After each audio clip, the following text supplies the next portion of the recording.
talking about. And I think this is also quick, but it is something to talk about. And maybe for fans that hadn't either read or been knowing about the CBA or known this part of the CBA is the added NFL game. Now, I'm not going to read it. The people can read it. But here is a very quick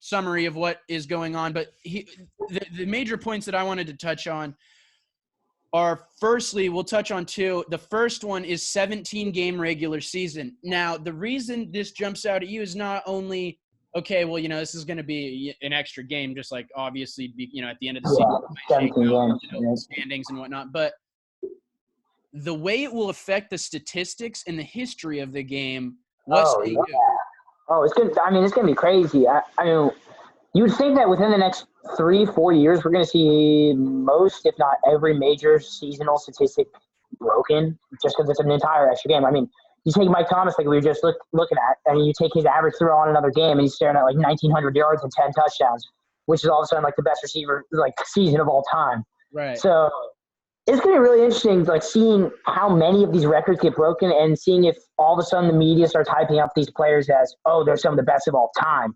When really it's like, they got this extra game. I don't know if these stats actually translate like that. You're going to have to find some way to compare eras because we've never seen that, No, yeah, to that point, I agree completely. And that's what I was about to say is there's going to be – and I think not only just like – it'll be interesting because there'll be statistical categories like just yards in a season that we might see Patrick Mahomes break with his ability to go for 400 in the 17th game or something. Exactly. Now, one of the things that I think will be harder even in stats to quantify is something like, he hit this many receivers in a season, he hit all receivers for 40 targets. Yeah, he did do that in the season, but in the last game he targeted one of them 6 times. That wouldn't have happened in a 16. Yeah, it's gonna be weird, man. So I don't know. I have two kind of possible thoughts on a way to compare eras, and I want to see what you think about them. The first one is just a mathematical function that would take numbers and either scale them up to if you had played a 17-game season. So, you multiply by 17 over 16 or something. You get the point where you take your 15-game average, just add that on. 5,000 yards, just call it flat 5,000 in a 16-game season. They would augment that to 5,275 or something. Yeah, you take whatever that average is, you throw it on to the last, throw it onto the stats at the end. Right. So that's the first way. The second way, and I don't think this is as good of a way, but for the more complex stats, like I talk about, like team stats, season stats, would just be cutting the stat marker for not all, but some of those maybe team statistics after the game. But that can't be fair. It can't be fair, but it's also completely like you're saying, is how you compare a team that's playing 16 games versus 17 games.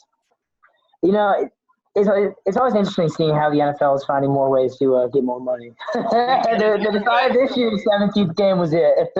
Yeah, and here's the thing, just so people understand that I'm sure a lot of people do, but this 17th game was not for an added fan experience. This 17th game was not for the players. The players did not. I mean, the players ended up voting on this to be passed somehow, but every player that I saw in media said, fuck the CBA, do not sign that shit. So I don't really know how it got through, honestly.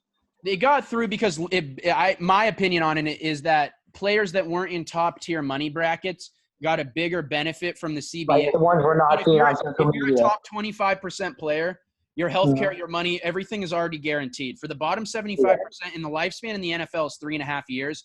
So they wanted more guarantees for players that can be a scout team.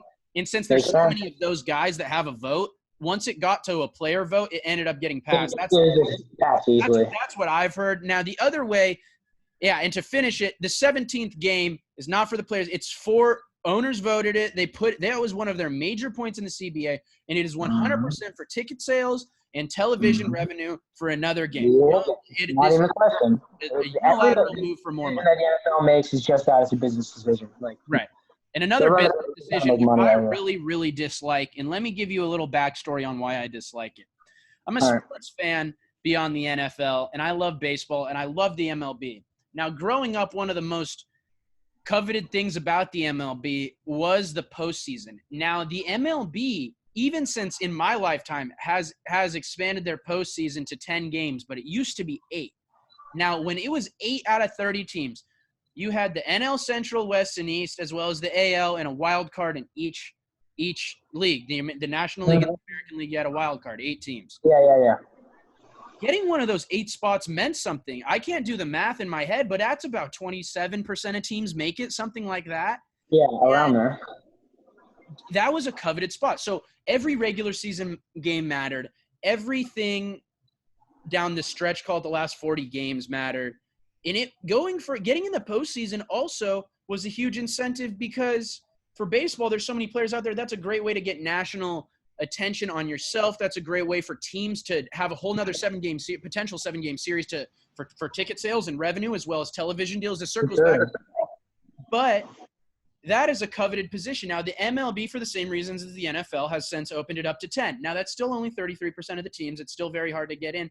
But I remember being a Giants fan and watching the Giants get a wild card spot and how much that meant, being the best team in the National League. It wasn't a division leader, and it ended up going to a World Series. Now, with the NFL, they have now expanded their playoffs from 12 to 14 teams. I am upset. 14 out of 32.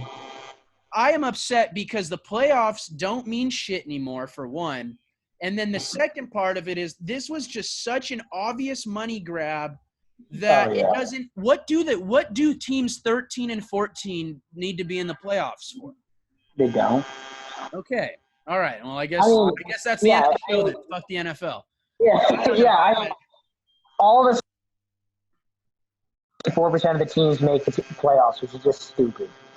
It's just stupid. Okay, well, I'm glad we agree it's stupid. If you don't think it's stupid, leave a comment. Tell us why. It might be because you're a Cowboys fan and you're perennially 8. But if you're not a Cowboys fan and go to 8 every year. Yeah, if you're not a Cowboys fan, then you leave a comment and tell us why you might like this. And if you don't like it, you're with us, dog. You're with us. The Cowboys slander is okay, too, because we hyped them up at the beginning. Yeah, we already shouted you out for like 20 minutes with Alden Smith. I don't know if that was a good thing, though. All right. Well, this has been Live at 5 with Dylan Kattengell. We're going to get this up on YouTube. Check the YouTube. Check the Instagram. Jake Quinn, dude, thank you so much for sure. Thanks for having me, DK. I'm sure I'll see you next week when we I'm sure we'll see each other soon again. All right, brother.